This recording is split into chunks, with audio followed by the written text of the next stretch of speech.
수사를 방해하기 위해서 뜬금없이 인사를 해서 이렇게 수사팀을 해체한 적은 한 번도 없어요.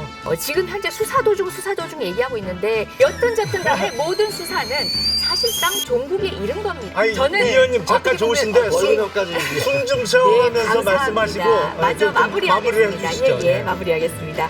진행까지 하시네요.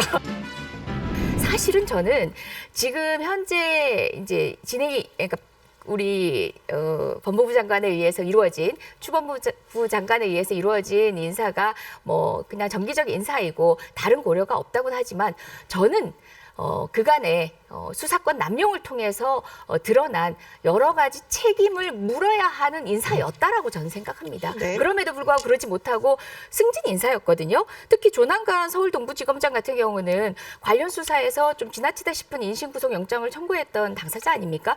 그럼에도 불구하고 검찰국장, 소위 요직이라고 하는 자리에 가기도 했습니다. 이런 특정 인사 면면을 두고서 이것을 뭐 보복성 인사라든지 이렇게 보는 건 무리가 있고요. 한 보수신문에서는 대학살이라는 표현까지 썼는데요. 다른 신문에서는 반개혁파 대거 물갈이라고 썼습니다. 네, 양념했습니다. 알겠습니다. 네. 일단 시기적으로요. 7월 하순에 대규모 인사를 했습니다. 그때는 서울 동부지검에서 했던 환경부 블랙리스트 사건 수사, 그리고 특히 서울 남부지검에서 했던 손혜원 의원의 부동산 투기 관련된 수사 라인을 다 쳐냈죠. 그러면서 70여 명 정도의 검찰 간부가 인사에 항의하면서 옷을 벗었습니다.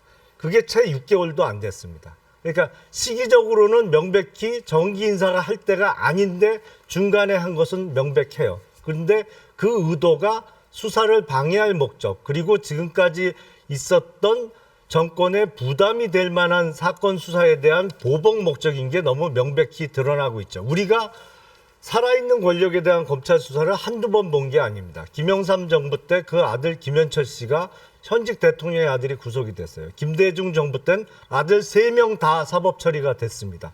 노무현 정부 때 형 노건평 씨가 역시 동생이 현직 대통령에 있을 때 구속이 됐고, 이명박 정부 때도 역시 그 형인 이상득 의원이 구속이 됐습니다. 그때 권력의 핵심부를 향한 검찰 수사가 한참 진행 중일 때 어느 정권도 수사를 방해하기 위해서 뜬금없이 인사를 해서 이렇게 수사팀을 해체한 적은 한 번도 없어요.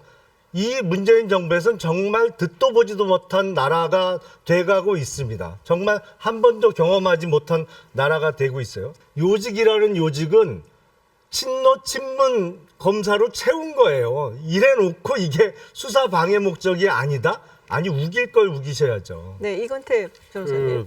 명백히 좀 짚고 넘어갈 필요가 있습니다. 지금 중앙검사장이 고검장 승진해서 법무연수원장으로 갔습니다. 승진 인사죠. 그다음에 그걸 누가 승진이라고 생각을 합니까? 교육기관의 장으로 간 거예요. 제가 말씀을 드리고 있지 않습니까? 조국 전 장관에 대해서 영장을 청구했던 동부검사장, 조남관 검사장, 검찰국장으로 발탁됐지 않습니까? 그러면 가장 중요한 일선 검사장 둘이 승진과 발탁이 됐습니다.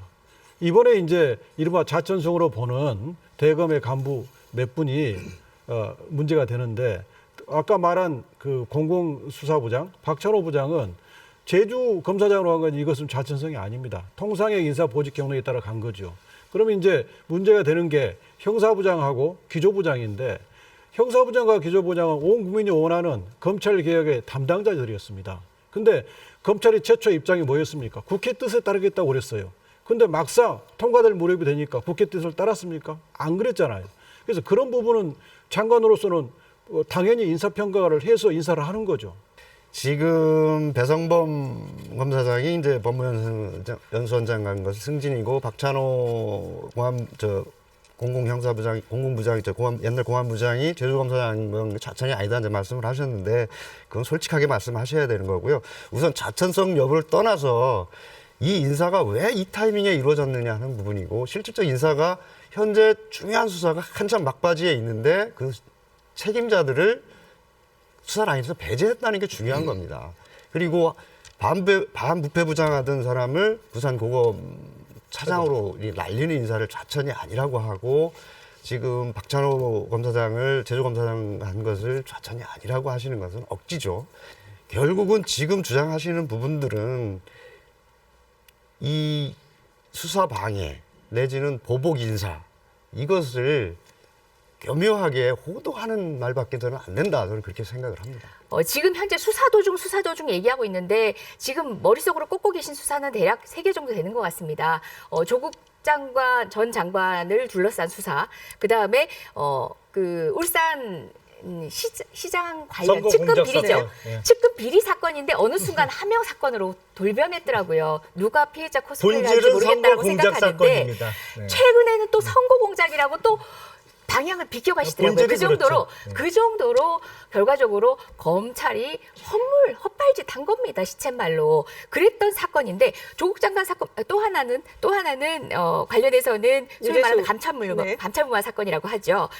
각각이 관련자들에 대한 영장 청구라든지 등등이 있어가지고 모두 실패한 수사입니다. 그리고 무르익은 수사임에도 검찰이 뾰족한 마지막 최종 결정을 못하고 있는 겁니다. 조국 장관 후보자 수사만 해도 그렇습니다. 지금 가족들의 구속 여부 가지고 얘기를 하시는데요. 이건 처음부터 조국 장관을 겨냥한 수사였습니다. 펀드 얘기하는데요. 사모펀드 차명거래 얘기하시니 처음 시작이 그랬습니까? 이거 비리 의혹으로 몰고 갔습니다. 이걸로 대단한 차익이라도 노리고 대단한 경제적 이익을 취하려고 했던 것처럼 몰고 갔던 그건 사건입니다. 틀림없이 사실이죠. 안 틀림없는 나왔잖아요. 사실이에요. 제가 좀 불기소를 설명을 하지 드릴까요? 못하고 있는 불기소 결정을 하지 못하고 있는 검찰이 지금은 스스로 비겁한 겁니다. 네. 그것뿐입니까? 표창장 그 기소장 결국은 인사청문회 끝나자마자 했던 기소장 지금 너덜너덜해졌습니다. 검찰이 국민께 사과하고 석고대죄하고 네. 공수 취소를 해야 되는 상황인데 이중 기소를 하고 있습니다. 별건 기소를 이태정 했습니다. 의원님 정리 좀 해주시죠. 거기에 자소서 하나하나마다 영장을 붙여가지고요. 압수수색을 하느라고 100군데가 넘는 압수수색이 있었습니다. 100일이 넘는 시간 동안 11개 혐의라고 하지만 사실상 양형 기준표를 보더라도 정말 네, 정리 좀 해주시죠. 네. 벌금형에 불과한 정도의 기소를 하고 이게 네. 초라하지 않다고 얘기할 수 자, 있겠습니까? 글쎄. 여튼 간에 모든 수사는 사실상 종국에 이른 겁니다. 의원님께서 더 이상의 아니, 결과가 잠깐만요. 아시네요? 예. 아니, 의원님 잠깐 어떻게 보면 좋으신데 벌금형까지 숨 좀 쉬어가면서 감사합니다. 말씀하시고 맞아, 좀 마무리하겠습니다. 마무리를 해주시죠. 예, 마무리하겠습니다. 진행까지 하시네요. 예, 이 정도로 종국에 다다랐음에도 최종 결정을 못하고 있는 건 스스로 민망해서 못하고 있는 검찰입니다. 수사 중이라는 얘기는 이제 그만하셨습니다. 알겠습니다.